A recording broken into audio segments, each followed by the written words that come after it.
We are turning very much to GAA for the next 45 minutes or so. Happy to bring in Jamesie O'Connor, who has patiently waited for us at Páirc Uí Chaoimh. Jamesie, hello. Joe, how are things? Yeah, very well. So the scoreline is comprehensive. Cork 117, Limerick 225. That's an 11-point win at Páirc Uí Chaoimh. And, worth mentioning, Cork had a 3-point head start after 16 seconds. So that is comprehensive. Is that pretty much how it looked in the balance of play as well to you? Yeah, absolutely, Joe. I mean, Limerick, once they found their feet and started to play it the way they play, move the ball through the lines and so on, they were just looking like the Limerick of old. And 4 points up at half time, having played into a strong breeze. Cork did some in a response, and were level inside 3 minutes. But what do Limerick do? Score the next 5 points and suddenly take the game away from Cork again. And from there to the end, it was the game was just played in Limerick's terms. They had 12 different scorers, Joe. Look at my notes here. 220 from play. I don't know what they scored. I heard a stat 216 from turnovers, and just their physicality, their work rate. Just their tackling was just ferocious. And Graham Mulcahy was corner forward and didn't score from play, but yet his willingness to work, to hunt down Cork defenders, just to stand them up in the tackle, wait for the support to arrive and force turnovers, it's one of the reasons why John Kiely sees value in that. Why he started obviously today, and why he stayed on the pitch for as long as he did. And even the subs that came on all made contributions. Cathal O'Neill got 2 really good scores. We all know that he's a player that's really highly rated in Limerick. Pat Ryan came off the bench, scored, got a great score from the sideline. David Reedy scored, and I suppose really what we saw today was Mike Casey back at full back. Having obviously torn that cruciate, unable to regain his starting position, but he didn't put a foot wrong at full back, and that released Dan Morrissey obviously to the half back line. He was rock solid on one flank. Burns was man of the match and absolutely outstanding on the other, and it meant then that Kyle Hayes is operating in the full forward line, with his ball winning ability, with his pace, his athleticism, his willingness to just put the head down and run straight at you. It gives Limerick something different. And Cian Lynch didn't have to be great today. Got 1 score, Joe, off his knees in the second half, which just has you're looking around, shaking your head at the skill level. Gillan was good today in patches without, again, having to be really, really outstanding. And they just looked like the complete team. And if people were wondering, had they dropped off a level during the league, they gave their answer this afternoon, and it was pretty devastating at times. Well, the league is very much the league. It's especially true in hurling, whatever about football, but it's especially true in hurling. And right across the league with Limerick, very rarely we saw them play with their All-Ireland final team or anything close to it. I think we saw, was it 13 of the 15 this afternoon? So, look, maybe the squad doesn't stretch on forever, but that first 15, 16, 17, 18, they're as good as ever and seem to be as hungry as ever. For instance, of the 225 today, 220 was from play. And of that 220 from play, 216 came from turnovers. They absolutely killed Cork on turnovers. They did, yeah, and just the tackling, and you just look at what are they doing, but it's the physicality, like that. They managed to hold you up, or you half get around them, but straight away there's another Limerick player converging, and it's that willingness, to obviously Paul Kinnerk and Kiely place huge emphasis on it, but they have more value in the turnover or forcing the Cork guy back than they have in an exceptional score. That's obviously the currency in their dressing room, and it's that's desire, Joe. That's intensely, that's your culture, and that's clearly set out in stone, and the standards haven't dropped. If anything, they've been reset, and look at it's 3 in a row. That's the target, and very much it's in sight. Obviously there's a lot of hurling to be played yet, and still injuries are maybe the one thing that might derail them to key players, but certainly look at 1 to 18, they have the reserves, and they'll obviously have guys to come back. Peter Casey making his way back from injury, and it's a nice luxury for John Kiely to have. From a Cork perspective, I mean, they may well be talking about this championship season as we're going to play Limerick twice, maybe a third time. Let's see who ends up in the Munster final, or see how it all plays out. But certainly they are looking at Limerick as the standard and trying to bridge that gap. Now, they were beaten by 16 points in the All-Ireland final. today, and it's an 11-point gap. You take away the first 16 seconds, it's a 14-point gap in front of a raucous Porky Queeve. Eddie Brennan tweeted midway through the second half, blow it up, it's boys against men. Cork haven't closed the gap at all here. They haven't. No, they certainly haven't found the answers to unlocking the problems. Obviously, the Limerick present for them now. I suppose after half time, in fairness, they did summon a response. They got the first 4 scores, but the second of those, Seamus Harney put a brilliant ball across for Shane Barrett, and Nicky Quaid pulled off, a brilliant save to deflect it and put it over the bar. But Barrett needed to be hitting the deck with that. He needed. It was a great height. It was a great height for Quaid. Yeah, perfect. I mean, listen, brilliant reflexes from Nicky, but he shouldn't have been in a position to make that save. And Jack O'Connor flashed one, narrowly past the post again. I think there was maybe 56 minutes gone, and okay, there was still probably 8 or 9 points in it at that stage. But they need to be taking all those chances, and there were 1 or 2 other occasions when you reckon that, I thought that, listen, Cork, they have to get goals. They have to keep going. They have to look to draw the man maybe and wait for the runner coming off the shoulder or look for more. And they didn't. They were content again to tap it over the bar or to take other options, and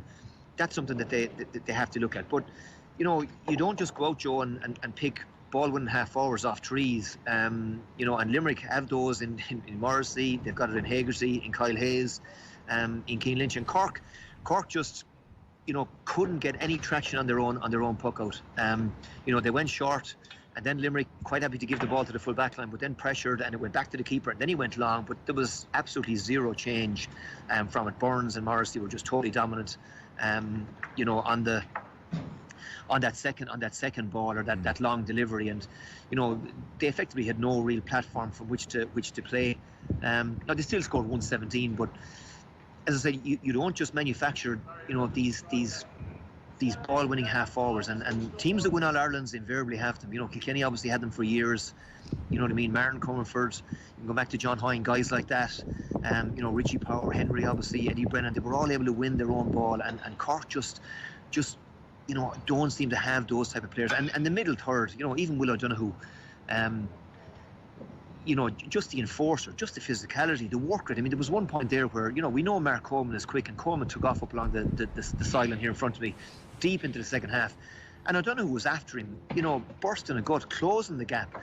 And again, Coleman forced him to play a ball that I think was intercepted. And, but if Will O'Donoghue doesn't burst the gut and expend that energy, Mark Coleman has time to pick out the pass. And that was the biggest difference for me, that, the work rate between the teams and the Cork forwards. There's no way of putting this any other way. They just don't work as hard as remotely as hard as the Limerick forwards do. And just watching some of the RTE footage on the player here, Joe, I think they highlighted that Limerick were effectively able to work the ball almost the length of the field without a glove being laid on them by Cork, and clearly that's not going to get it done against the champions. That's very frustrating if you're a Cork fan hearing that. There's no reason as to why Limerick should be working harder than your forward line.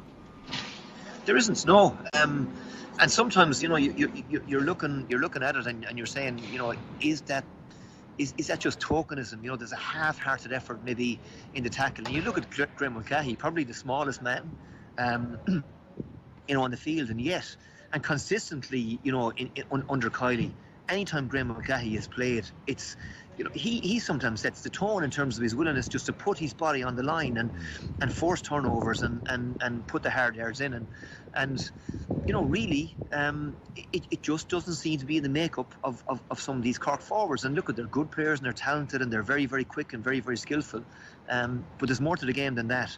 And Limerick have that in their DNA. Yes. and that willingness to work hard just doesn't seem to be something that Cork possess enough of. And maybe look at it, the Brian Cody mantra sometimes, Joe, is you got to, if the other type of players you need, you got to go out and find them. Yeah, and it's a boring point and it's a stating the obvious point, but it does have to start with hard work in hurling. It's such a wild game. It's about the small moments. You have to win as many of those moments. And the Mulcahy point is a good one to make, because there would be a temptation to look at the size, just the physical size of Limerick, and say, well, how can anyone compete with that? But Mulcahy bears out the point that it's about more than size. It's about a certain attitude. Oh yeah, and listen, Graham Mulcahy has put the hours into the gym. You can see that. Listen, physically he's developed. He's looks a lot stronger than the wispy Graham Mulcahy that came onto the Limerick team. When he made his debut. But he didn't score, and I might have said it to you at half time that listen, he got no change out of Niall O'Leary. But I just thought in the second half, just his, when Cork obviously started so well, and as I said, we're level 3 minutes into the second half, and you're wondering now, are we going to get a game here? Maybe playing into the breeze might suit Cork a little bit more, and maybe they can get that run game going. But Limerick just shut it down, and as I said, I just thought he was to the fore, in doing that and not letting Cork out of their own half of the field. And if that stat is accurate, 216 from turnovers, it speaks volumes, Joe, for the work rate that Limerick showed, and he epitomised it. It's hard listening to you to feel in any way confident that Cork will win the All-Ireland this year, push for an All-Ireland. I mean, you'd kind of write them off on the basis of being beaten so comprehensively at the Pork. Yeah, well, Joe, look at the first objective of all the teams in the provinces is be in the top three to come out. And listen, Munster is going to be a bear fight. I mean, Tipp obviously showed something today down in Walsh Park that. They have their pride, and there's still a lot of players in that Tipp dressing room. Cathal Barrett, Michael Breen, Ronan Maher, Jason Ford, etc. with their Ireland medals, and and I thought I saw obviously pieces of it, and I thought Mark Keogh did well, and they're not going to lie down for anybody. I mean, Tipp obviously have a storied rivalry with Cork. They've obviously a huge rivalry with Limerick. Clare obviously go to Thurles. Next Sunday, massive game for both counties. So, I mean, look at, Cork. That's Cork's first priority. They've got to win at least 2 matches, make sure then that they're in the last 6, and from there, then I mean, that gives you a chance. That gives you time to maybe iron out some of those deficiencies. Maybe go back to the drawing board. But just at this point in time, Darragh Fitzgibbon, after some really brilliant stuff during the league. Got a point in the first half. No real impact on the game today. Yeah. Mark Coleman again, minimal enough impact. And who was centre back, James? He was a Coleman. Yeah, well, Ger Millerick attached himself to kind of Keane Lynch, and Coleman was centre back. But at times he was out in the wing, and it was just. The game just seemed to be played on Limerick's terms. Kyle Hayes at times kind of came out in the first half. Kyle Hayes was kind of out operating as centre forward, and Damien Cahalan was effectively playing centre back with Sean O'Donoghue was on Galan and Niall O'Leary on Graham Mulcahy inside. But then the second half, there was times when Hayes was always playing corner forward, and Coleman was kind of out at centre back. So, Limerick or Cork obviously had their matchups, but just the quality of ball coming in. Into that Limerick forward line, was superb. But the reason it was superb was because invariably the Limerick players had time to get their heads up and pick out the right pass. Whereas at the other end, it's always pressurized ball, and if you're playing the Limerick full back line, you can afford to attack the ball because it's the pressure's been applied out the field, and that makes their jobs easier. Yes, everyone's on the front foot. So almost the way you're kind of presenting it, there's a degree of where when Cork have the ball and they're building out from defence, the Limerick forwards smell opportunity here and a turnover here, akin to Liverpool and gegenpressing. When the Limerick defenders have the ball, the Cork forwards are almost thinking, I suppose I have to go and close this guy down now. Well, and maybe that's been a bit harsh on the Cork forwards. I mean, there were occasions when Cork did apply pressure, but Limerick too are so efficient, so well drilled, so prepared that if Mike Casey takes a short puck off Nicky Quaid, it's the second ball, Joe. It's ping to hand. You know what I mean? It's out to Will O'Donoghue or somebody who's made themselves available. Suddenly there's a guy coming off the shoulder. Dan Morrissey's on the sideline. It's popped out to him. He's time to get his head up and pick a pass to somebody. So you got to give Limerick huge credit too for the level at which they're executing, Joe. I mean, this is we sometimes underestimate just how good and how skillful what they're doing is. I mean, picking out passes that are sticking to hand to guys on the run. They don't have to break stride. Clearly, they train that way, and that enables them to play that way. And obviously, Paul Kinnerk is the architect of it, and what a coach he is. And as I said, look at it, they weren't scoring goals up to last year's championship. they obviously corrected that. Yeah. And even the second half, Galan had one that he flashed narrowly over the crossbar that could just as easily have been, nestling in the top corner. So that threat is still there. And obviously with Hayes up front, he gives them something different, a different dimension. So, look at. They're the team, Joe. Yeah.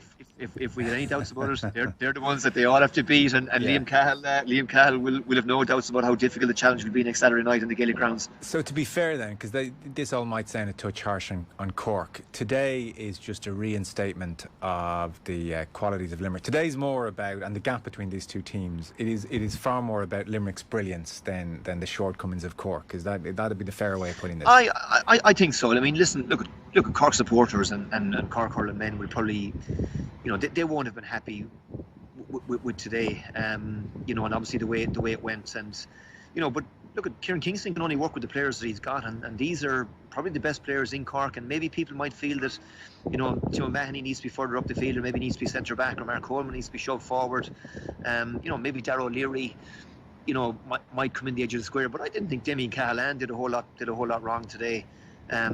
It's just the middle third, Joe. I mean, that half back line, Burns was just imperious at wing back. I mean, and even when Cork were coming at them, he got a phenomenal point, from play, and just literally won almost everything that came down his side. Dan Morrissey on the other wing was every bit as good, and obviously O'Donoghue and O'Donovan. It's not that they're particularly stylish or that they kill you with skill, but what they do in terms of just the simple things and the defending and doing the donkey work, and then you've obviously got Hagerty, who looked back to his best today, and Morrissey working incredibly hard on the wing. So the middle third, they have the players, they have the athleticism, they have the physicality, the power, the strength, and it makes it very, very hard to play through that middle third with the attributes that team has. Yeah, Burns was a deserved man of the match. Scored some brilliant long-range frees as well when Cork had started so well, and Limerick just needed to steady the ship. And then, as you said, any ball that went in, I'm not sure what height he is, but he just looks like he's impossible to beat in the air.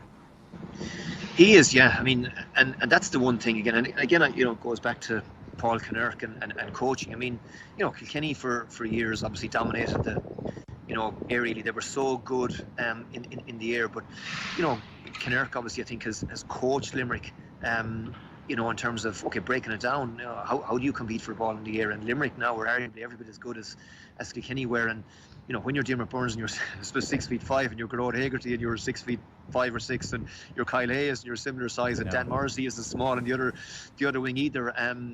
It's a big help, and they have that physical advantage as well, and they make it count. And puck outs obviously are so important, shots are so important, turnovers are so important, and I think you look at all those three, probably the three most important statistical categories. Limerick win those hands down, and they certainly won them hands down today. Yeah, I know. I mean, there's just no easy way to beat them. Gearóid Hagerty, 6'5". It's funny every time. I mean, he's like, his physique is just phenomenal. And then when he takes off his helmet to be interviewed, it's like someone has photoshopped a different head in him. This baby-faced assassin, you forget like some of them are so young. And then like there's a moment where Cian Lynch, who was awe-inspiring in the All-Ireland final, as you said today. It wasn't a spectacular Lynch display. It was a stitching it together kind of a day for Lynch. But then, like, he goes and scores a point off his knees, like he's genuflecting and whips one over, just to remind everyone I'm here too. Yeah, and again, the thing with Cian Lynch is, his just willingness to do, Joe, the hard work. He's always tackling. He's winning the dirty ball, and you just get the sense that that there's no egos in that team. That they play for each other. They play for the jersey. And if you're not putting it in, you don't play. And successful and Ireland winning teams have that. You have to have that, and Limerick have it in spades. And Lynch, as I said, was as good as he needed to be today. I remember being down here in Páirc Uí Chaoimh for the Munster final last year, and even the first half when Tipp were on top, I thought himself and Kyle Hayes were the two guys that were looking to take the fight to Tipp, and he wanted the ball, he demanded the ball, and more than anybody else, I think he got Limerick moving, and we know the levels to which he can play, and obviously his skill level, and but it's, as I said, it's just his honesty and his work rate and what he brings to the team in that department. He's just a perfect team player. If people didn't catch Waterford Tipperary at Walsh Park, and I know you caught bits of it, so Tipperary started brilliantly and kind of really looked like they were on to do something against Waterford and led by 5 at the break, and then Waterford came out with a blistering start to the second half and scored goals and pulled away, and you thought, well, that's game over. But to their credit, Tipp came back again and brought this thing right to the wire, and in the end Waterford tacked on a few late points and they won by 4, the final score being 224 to 220. So I suppose what you would take away from this game, Waterford were sloppy at times, they struggled on their own puckouts, they had a couple of bad wides in the first half in particular, a lot of misplaced passes, and then improved as the game went on, Gleeson off the bench. But what the takeaway almost is actually, we've all discounted Tipperary just a touch too casually perhaps. Yeah, well, I felt, Joe, coming in that Tipp were going. There was going to be a response from Tipp, because there's a lot of pride, I'm sure, in that dressing room. Look at Tommy Dunn is involved in the backroom team. Tommy's as good a coach as probably there is in the country, and there's a lot of All-Ireland medals in that dressing room. And okay, they've lost obviously huge leadership and huge players in Brennan Maher, Paddy, and obviously Seamus Callan isn't available. But Bonner was back. And as I said, look at Ronan Maher, Cathal Barrett, Jason Ford, go right throughout the team, Seamus Kennedy, Barry Heffernan. They're good players. They've won All-Ireland medals, and they weren't going down today to Walsh Park without hope. And I genuinely believe that they felt that, look, if they could get a start and quieten that home crowd, that they weren't going to be far away. And I mean, like, Waterford obviously summoned a response, and the impetus that Gleeson and Jamie Barron gave them off the bench, in that second half was huge. But Waterford, frittered away a lot of chances, Joe. I mean, when they were on top, I came to Galway last night. They didn't make it pay on the scoreboard, and obviously Mark Keogh's goal, later on gave Tipp a real lifeline, and Tipp could have got something out of the game, and Waterford would have been kicking themselves. But at the end of the day, for Waterford, look, it was job done. On to next Saturday night. Let's have a crack at Limerick, and what a game that's going to be in the Gaelic grounds, Joe. Yeah, well, on the basis today, Limerick will now go in red hot favourites, but Waterford will improve. So that is just going to be a cracker. We are going to hear from Henry Shefflin in a few moments' time. For anyone who didn't catch the game yesterday, Galway were up by 6 points with 7-8 minutes on the clock. Lee Chin got the final 4 scores of the game, so a draw. What would you say about Galway's first outing under Shefflin? What did you see from them finally? Well, Joe, I would say it was the longest bus journey home that some of those guys were ever on, because how they left Wexford Park without the 2 points last night is a mystery to me. Again, listen, they've only themselves to blame. I mean, clearly on top in the first half. Obviously the wides, some of them easy chances that should have been converted. Goal opportunities. Brian Concannon had one. Again, Joe, we speak about hitting the deck. He flashed that over the bar. Conor Whelan had one that maybe he should have put away. And Joseph Cooney, I don't know if you remember, intercepted a pass, a Wexford pass, halfway through the second half. He'd Conor Cooney inside him. Ollie Kenning obviously is in the studio with us, and Ollie was furious, and I couldn't understand Joseph Cooney, who played well, got a couple of great scores from play, elected to shoot, and he was shooting even from outside I'd say the 21, and Mark Fanning would probably have saved it as it was. Matthew O'Hanlon, I think, blocked it with his leg, but he should have just drawn the man, slipped it to Cooney, and you'd imagine that would have been it, game over. But look, a lot of credit to Wexford, because not playing well, they hung in there, they showed a lot of character, a lot of heart, and obviously Conor McDonald's goal gave them the lifeline. And the decision, obviously, Conor Cooney, that free that was overturned, I thought it was the right call. Again, Ollie wasn't happy with that in the studio, but again, it gave Wexford the opportunity. Chin, in fairness, put over a great score from play, and even the very last passage of play. I mean, did Garrod McInerney need to foul? Was it Damien Recker or Simon Dunn? I think it was Damien Recker that was sallying forward.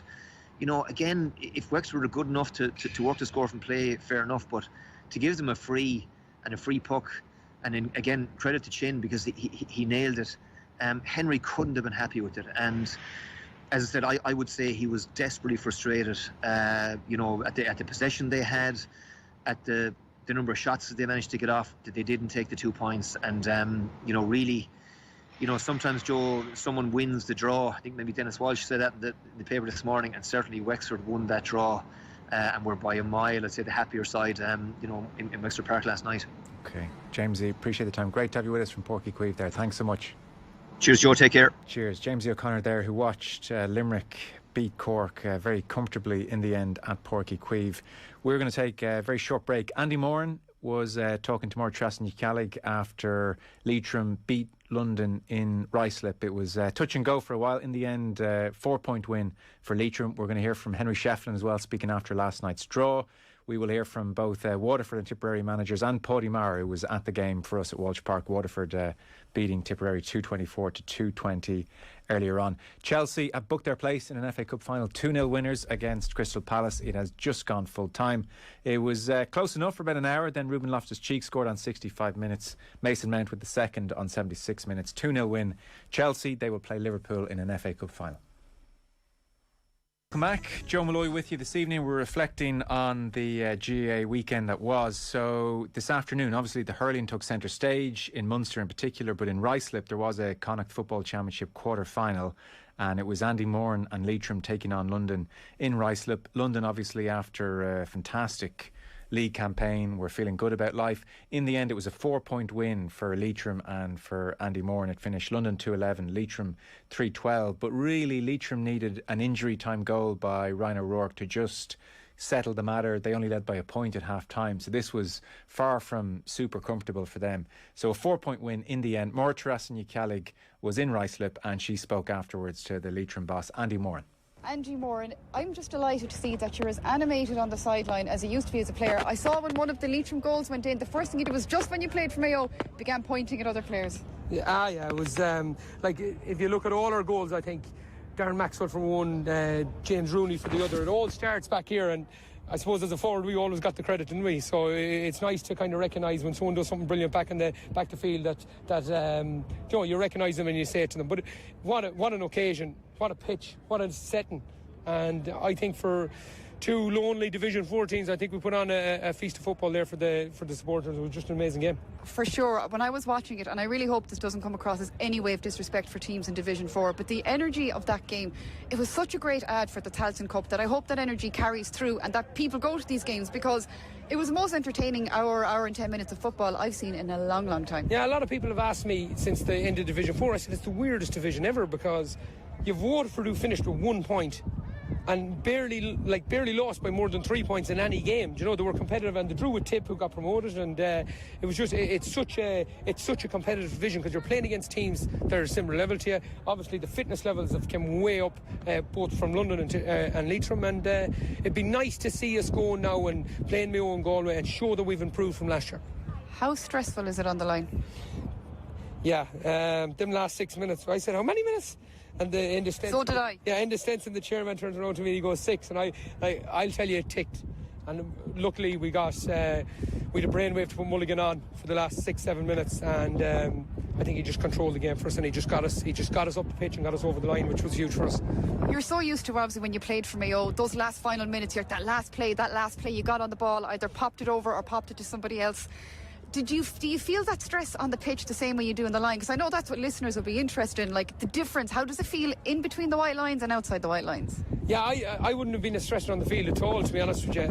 I'd have been stressed like maybe up to the Wednesday before the game, and then I'd calm right down and I'd be nice and steady, particularly near the end of my career. But geez, on the line, it's everything is happening. There's 15 positions you're trying to control. You're listening to your guys to see who should we bring on, where do we need to freshen it up, who's injured. So many things going on, but what an education. It's amazing, and I look at the guys that have been at this for 20-30 years, and I'm looking at them thinking, how are they still here, and how are they still doing it? But you'd have to admire them. I just think it's a job I'm really enjoying, but today, again, up another level. They say from league to championship is up a level.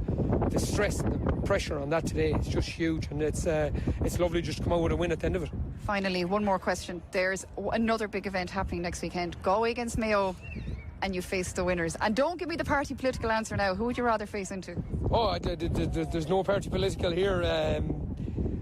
And it's simple. It's not because it's Mayo. It's because if Mayo win, we play them in Carrick, and if Galway win, we play them in Galway. So it's we want to go to Carrick. So it's nothing to do with vengeance for maybe last year. And I know you weren't. It wasn't there obviously, but that was not a good day for Leitrim the last time they played Mayo. No, I was standing in the stand that day, and I talked to James Clancy at the end of it.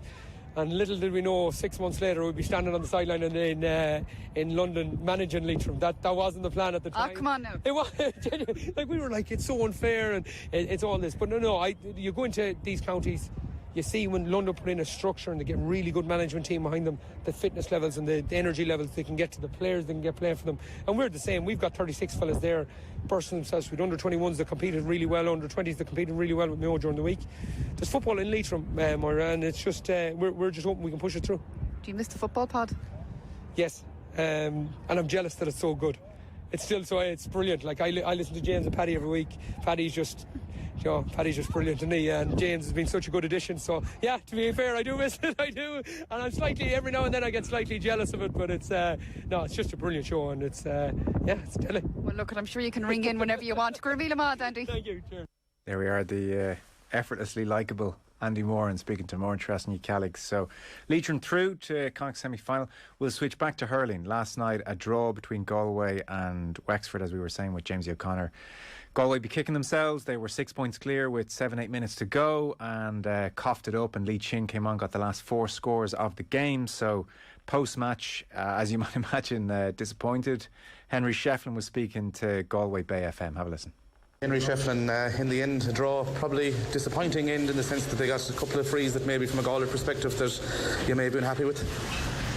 Yeah, I suppose I think cliche, unfortunately, it was a game of two halves. We played very well probably in the first half and just completely went out in the second half, and Wexford were coming and we were holding them off. We probably weren't playing that well in the second half, but we were still holding them off. I think we were still 6 ahead with 10 minutes to go, and then obviously the goal brought them really back into it. And then obviously look, we talk about home advantage in this kind of competition. The minute Conor got the free, I could sense the crowd were on his back. So and obviously then he made his decision, which I thought was probably harsh. And overall in the second half, I don't know what this free count was, but it definitely seemed to go against us. But look, Wexford, to be fair, used their bench fairly well. They definitely made an impact when they came in, and the tide was turning against us. So on the positive note, we came down this morning, probably wanted to win obviously, but didn't want to lose either, so we probably ended up in the middle somewhere. But from the half-time position, playing with a bit of a stripe breeze in the second half, we probably didn't finish that well for ourselves. But look, that's it. It's game 1 of 5, and the destiny's still in our hands. The first half, obviously, we could have been more in front, 10 wides in the first half. A lot of them early on in the game, and you were 6 up at half time, could probably have been more. Yeah, and we looked threatening, I thought, in the first half very much, and Brian and Conor were looking very dangerous inside. So, and I thought we played better hurling. Obviously, we said at half time we wanted that to continue, but for some reason that just didn't transpire. So, and still, look, we probably could have won the game, and those couple of late frees obviously cost us dearly, Conor Whelan's injury, Henry, what's the update there? Yeah, unfortunately he's picked up a slight hamstring strain, so we're not quite sure. So it'll be a couple of days and we'll assess it. But unfortunately, look at someone like Ronan Glennon, gets an injury last week, something with a hamstring. It just has a big impact in the championship. So, but look, that's what the panel is for, and we'll see where we go. Do you feel this is a game of missed opportunity, one that was left behind?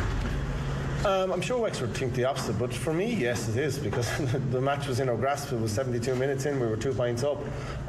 So absolutely, and are we disappointed in the dressing room? Yes, and it should hurt, and that's the way we feel in the dressing room.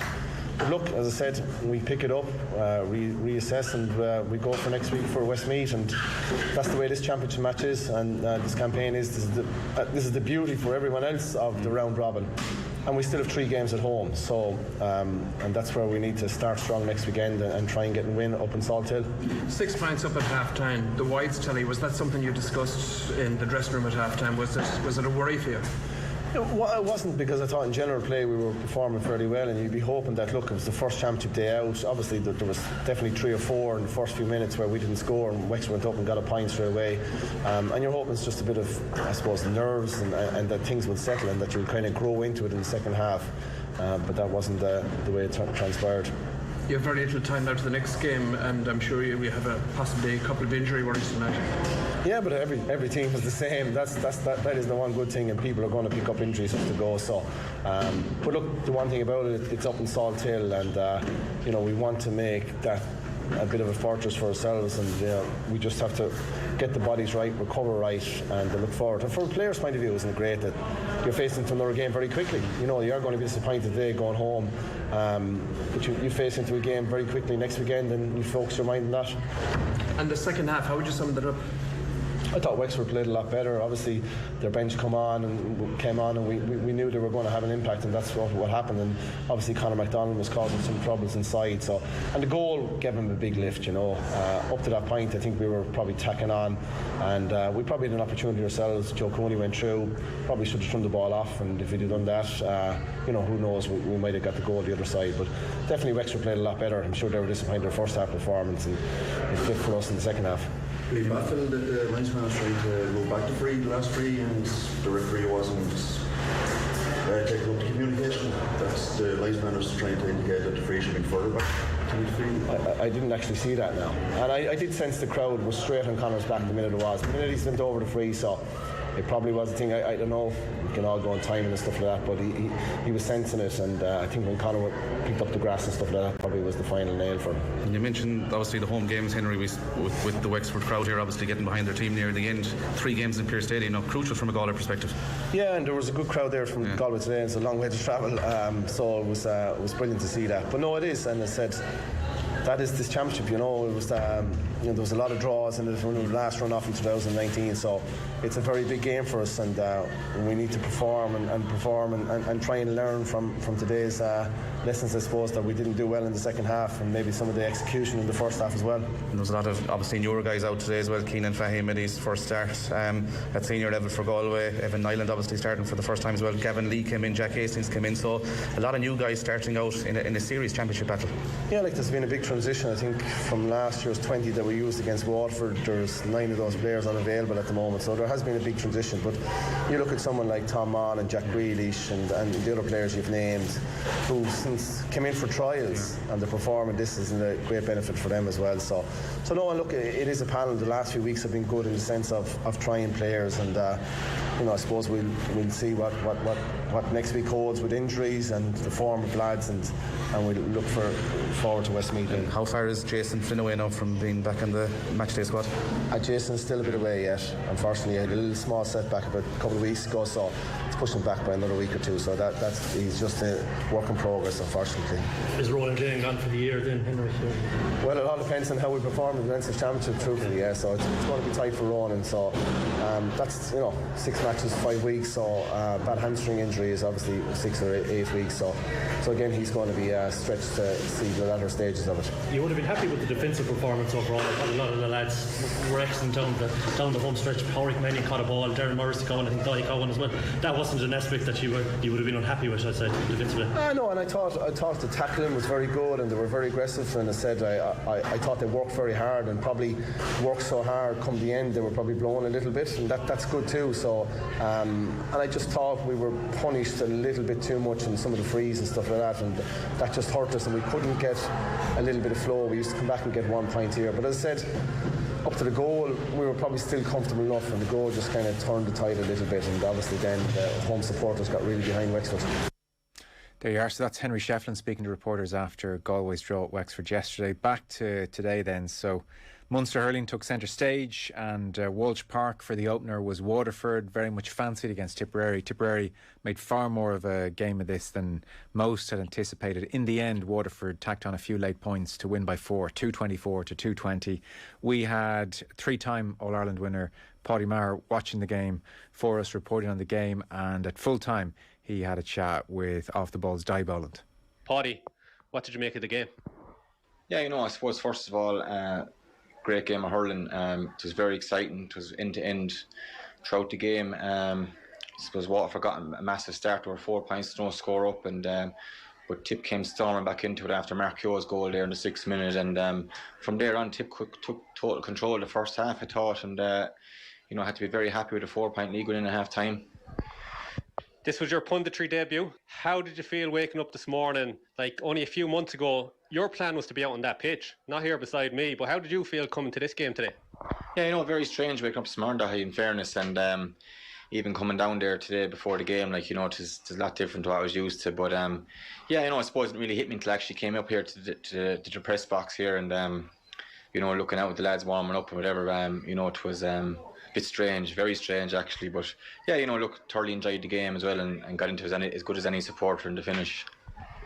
You mentioned there Waterford made a quick start to this game, and then Tipperary, their opening goal came from Mark Keogh, and they seemed to get on top for the rest of that first half, Tipperary, maybe bar near the end of the first half, but what were Tipperary doing right in that first half?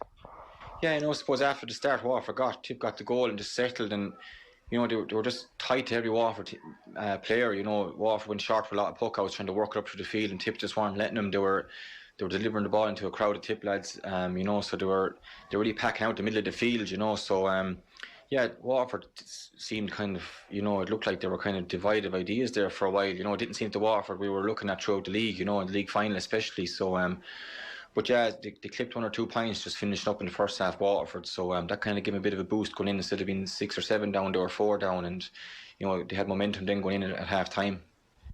And then in the second half, Waterford, they came out of the traps flying. 2 substitutions that made a huge impact, Jamie Barron and Austin Gleeson. How do you feel those players? What sort of impact did they make on this game? Massive, yeah. Even being introduced to the half time, we lifted all the Waterford crowd around here, and the players obviously as well. And straight away, Gleeson had an impact. He won a free, then he scored a fabulous point from the sideline here in front of us as well. And straight away lifted him. And then Jeremy Barron got on the score sheet as well.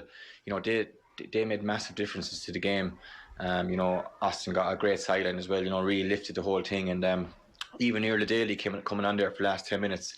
Had some massive plays as well, so just there was a lot of talk about Waterford's strength and depth, and it definitely showed here today. Some of the key battles there today that we seen, was there any that caught your eye? I thought Mark Keogh had a very good game, and likewise then, Conor Prunty really stormed into the second half, but Mark came fighting back again. I thought they had a great battle there. I suppose tied the work, and Noel McGrath was intriguing too. Noel was kind of sitting off in the first half, and I think he clipped 4 points in the first half, but then Ty kind of, got on top in the second half. That was a very intriguing battle as well. Desi Hutchinson, Cotton Barrett was another tight one there. You think Cahill was on top there for most of the game, and then Desi still comes away at 1-3, so it was fantastic battles all over the field, and again, look, there was a lot of quality players in show, it was going to be expected. And just, I suppose a shout out as well, Sean O'Brien, 2 massive saves, one in the first half from Jason Ford, where you're waiting for net to rattle, and he pulled off a fantastic save, and likewise then in one against Jake Morris here in the second half when the game was in the mental pot, so he pulled off 2 massive saves as well there. For Waterford coming into this game, there was a lot of hype, obviously a fantastic league campaign. There, some people are predicting them to potentially go on and win the All-Ireland. Will this type of performance here, and Tipperary have to take a lot of credit as well as to what they've done, but the fact that Waterford weren't flying today, will this type of performance maybe suit them going into the Limerick game, maybe lessen that hype? I suppose from our point of view, yeah, they probably didn't perform as well as they thought they could today. The first half, they definitely won't be happy with it. Again, they got their 20-minute spell in the second half, but Tipp came fighting back again, and Tipperary supporters going home would be very, very positive. They really died with the boots on today. They fought for everything. No one was given them much of a chance here today, and up to the last 2 or 3 minutes there, they were really a point or 2 in it. So they were well in the game. So from Tipp's point of view, a lot of positives going forward into the Clare game, which is massive next weekend now. The home games are vital, and look, Waterford will have plenty to work on. They won't mind as such, the way this is turning out, a 4-point win. Plenty to work on, and it might just dampen down the bit of the hype that was around them before today's game. Might keep them grounded a bit. That look, they're maybe not as far away as they probably thought they were from the other teams. So look, Waterford plenty to work on, but we'll be very, very happy with the result here today, and Tipp have a lot of positives to take into next week. They sure do. Paddy Maher there talking with Di Boland at full time at Walsh Park now. John Kiley just been speaking with Jonathan Higgins this after Limerick in the end, after conceding a goal after just 14 seconds or so against Cork, rallied and really you would have to say dominated in the end. An 11-point win for Limerick, so very impressive all told. Here's John Kiley speaking to Jonathan Higgins. John, I suppose not from inside the camp but maybe outside the camp during the league form, a lot of noise about where Limerick are at, but I think you showed the whole country today we got with a fine victory. Yeah, just very pleased with our approach, our attitude was spot on the money, great desire in terms of hunting the ball down, finding our tackles and, generating good turnover ball and, use of the ball generally as well in possession I think was really, really good. Just all told, just great energy from the group.